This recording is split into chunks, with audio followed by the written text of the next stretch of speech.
Hello mga kaibigan, maligayang pagdating sa aking channel.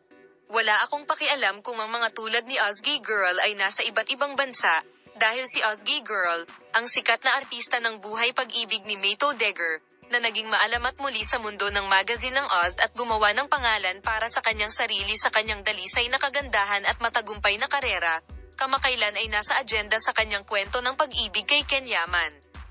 Nang walang telebisyon, ngunit sa pagkakataong ito, sa mga balitang ibinigay niya, ipinakita niya hindi lamang ang kanyang relasyon kundi pati na rin kung gaano karaming pag-ibig ang maaaring tumawid sa mga hangganan.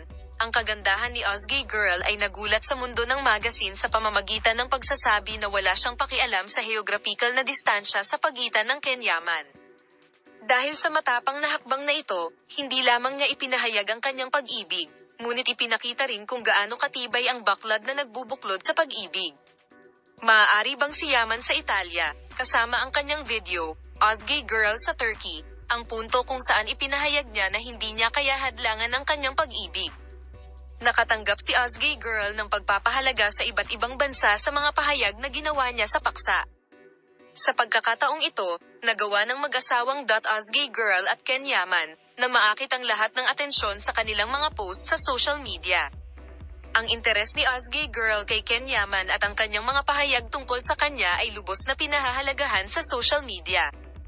Ang tugon ni Ozgie Girl sa mga chismis na pagsasama-samahin niya ang kanyang buhay kay Ken Yaman pagkatapos ng parehong proyekto ay pinag-usapan. Salamat sa panonood ng aking video. Paalam, makita ka sa mga bagong video.